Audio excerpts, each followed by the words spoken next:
says that 2027 might be his last shot at the presidency after he confirmed that he will be running for president in 2027 under the Labour Party platform. In a viral video, Obi stated that by 2027, he will be 65 years old and might not be willing to pursue public office beyond that age, citing concerns about contesting elections in his 70s. Obi assured and continued his support for young Nigerians committed to national transformation. He's blaming the ruling government for fueling turmoil in the Labour Party and the People's Democratic Party, the PDP. The 2023 Labour Party presidential candidate emphasized the need for strong opposition parties in Nigeria's democracy. Well, for more of a conversation about this development, the Secretary General of the Obedient Movement, Dr. Moses Paul, joins me now to discuss how realistic this latest Peter Obi decision, given the festering crisis in the party, how realistic is it? Good afternoon. Thank you so much for joining me on the program. Thank you. Good to be here. And just to correct a misinformation or a misconception, I was there with him at the youth program that he had in Abuja, where he was answering the question on where is he right now, as a lot of people are kind of concerned about the political platform he's running on. And he was very clear in context that he's still in the Labour Party, that if elections were to be conducted today, that he was going to run under the vehicle of the Labour Party. He did not expressly say that he will run with the Labour Party in 2027. That is not to say that he was denying running in 2027 or whether he's going to run under any coalition party or whatever the case may be. But that question particularly was in context to what was happening, the question he was asked, because I was right there in the room. And I think it's important to correct that impression, because now we have so agents and misinformation ministers and people who are always about trying to change the context of conversation. And also, even giving your opening remark where you spoke about the fact that the different issues and factions that are going on with the Labour Party. And I can tell you, the most unified and cohesive platform today in Nigeria is the Labour Party. Well, I'm just going to have to interrupt you there. Yes. Because obviously that is not quite correct. We have been covering the Labour Party and the PDP and the APC for quite a while. We do know that the Labour Party has a lot of individuals that come to sit up in our studio and throw barbs at the leadership of the party, which signals to a crisis, but we'll leave the splitting hairs for another day, as we have more important things to discuss, as in Peter Obi's future. It seems that just like you cleared up, he may or may not be running for the 2027 elections. But if he does, he will be running under the platform of the Labour Party.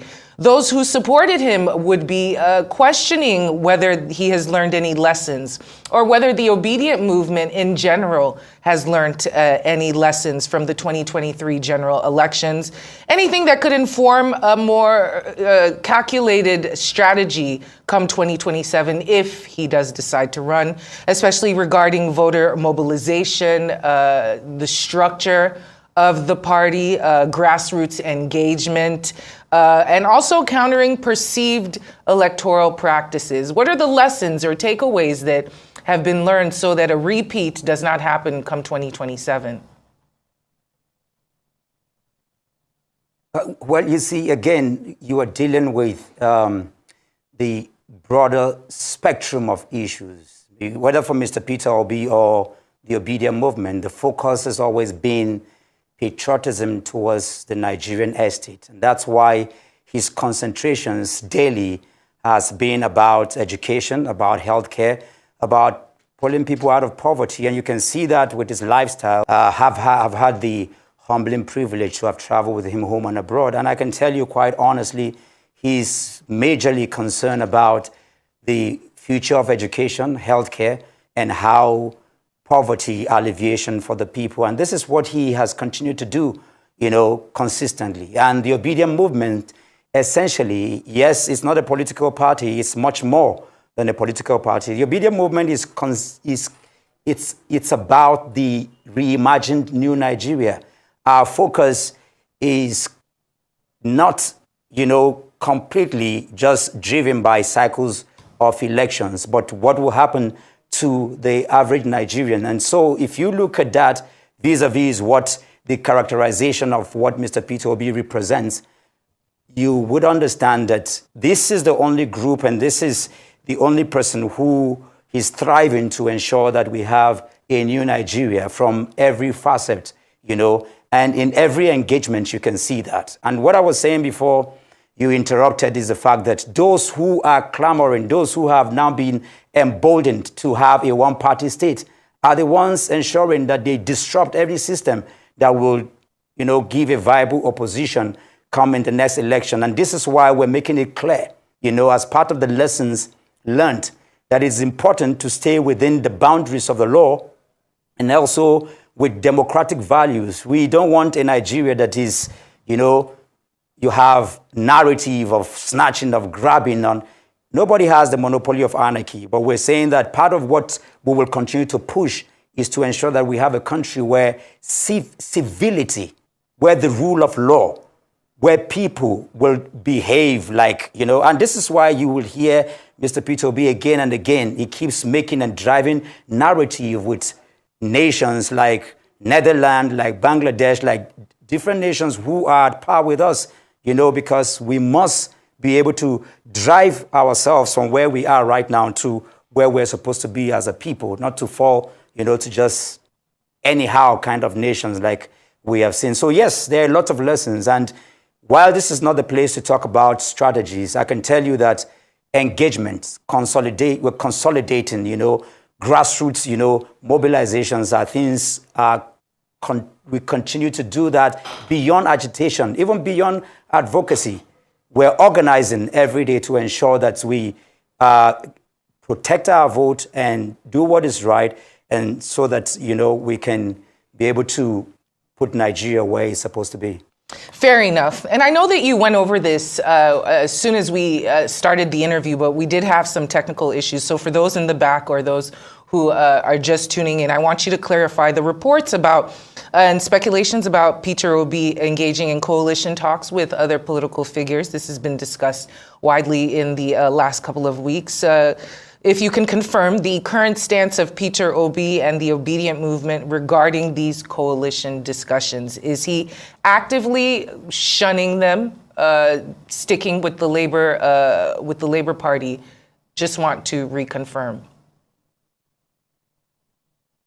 No, Mr. Peter Obi will continue as he has consistently maintained, and is part of any coalition that is there to ensure that we have a new Nigeria, a secured Nigeria.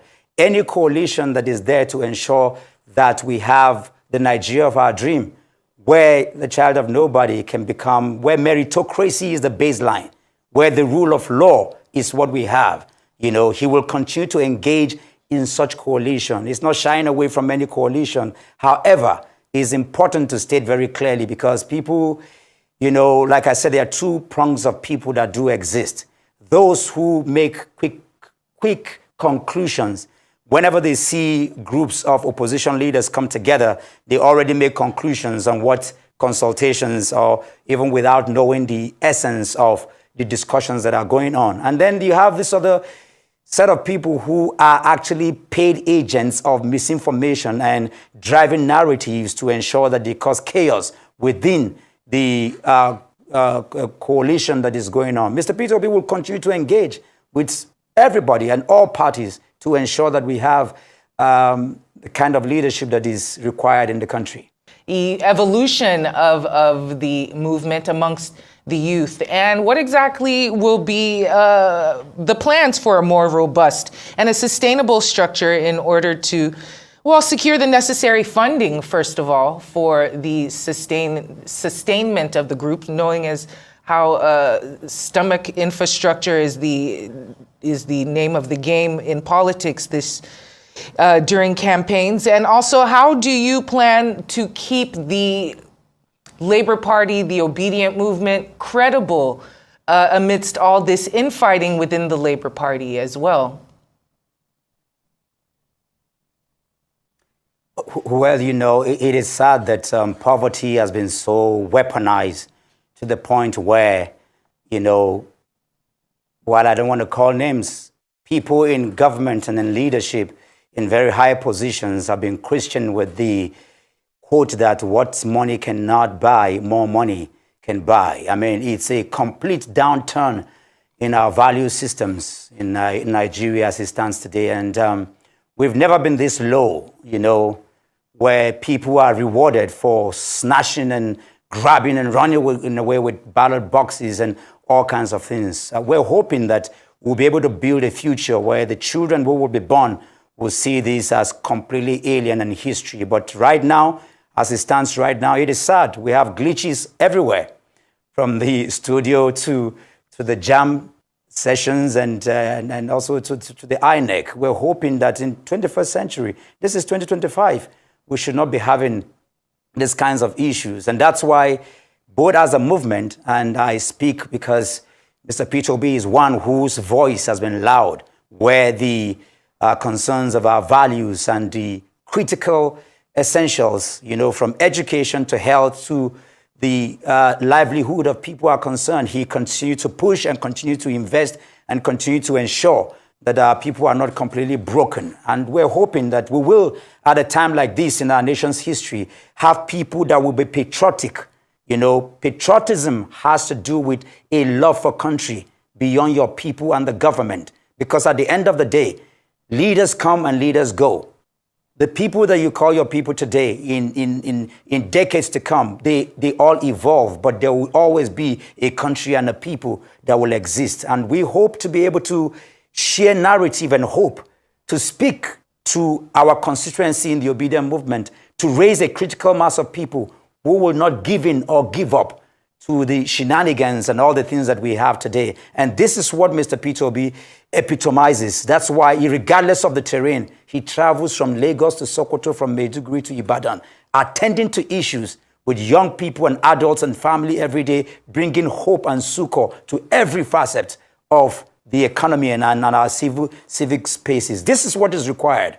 Mr. Peter Obi is a hope. The obedient movement, like the civil rights movement or the ANC, is born at a time that it's critical in our nation's history. And we continue to feed this energy and this narrative because we need people that will stand the test of time and not given to the apathy of vote buying and all kinds of things that are going on right now. Before we went off, I was talking about the fact that today in Nigeria, people are rewarded for stealing ballot boxes. People are rewarded for doing the wrong things.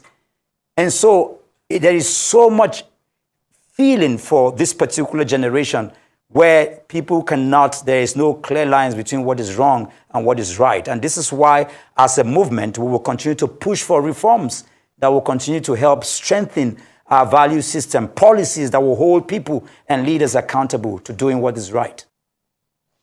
And just before we let you go, in a worst case scenario, of course, if the Labor Party crisis escalates and it's in an irreparable state, does Peter Obi have an alternate platform or strategy to jump on in case that's what happens?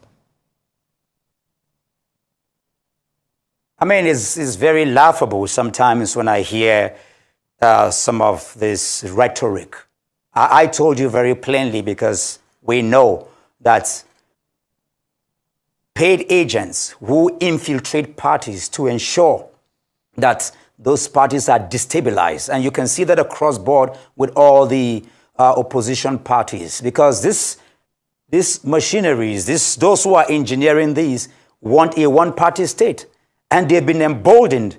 And so you hear people talk about, Mr. Peter Obi, you cannot fix your Labour Party. How are you going to fix Nigeria? Those mundane rhetorics after they have engineered people to plunge down the Labour Party. In any case, you can see from even history line when Mr. Peter Obi was governor, from security to education to health to every facet, while he was governor, how he moved the tides from nearly ground zero to, the highest in the country and as a state at that time, over a decade ago. And so, yes, there are strategies, but this is not the place to spill our strategies. But you can be assured the Labour Party is going to work and the opposition are going to come stronger, in every area, and they will bounce back. And I can tell you, come 2027, because the hunger and the anger and the poverty that exists within the Nigerian cycle right now is not acceptable. We can have a country where by the government data, by the MBS statistics showing that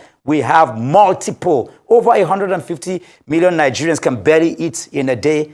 They can't even attend to any health crisis. This is not acceptable, and I can assure you that the opposition are working. And politics is about timing. And most of the time, people are quick, to make conclusions, whether about what the coalition is about or what's happening in different political parties. But this is Nigeria. Again, if you are as old as I am, if anybody thought that today that the APC as a party will be here, it's almost impossible given the 16-year rule of the former party. And so it has always been in history. What we see today will be history because there's a new crop of people coming up, and Mr. Peter Obi is championing that consistency and character. We're not bendable. We're not sellable. He's here to ensure that the right thing is done. And Nigeria, a new Nigeria, is possible. Well, we'll just have to leave it right there. Dr. Moses Paul, thank you so much for joining me today, the Secretary General of the Obedient Movement. Wishing you all the best with your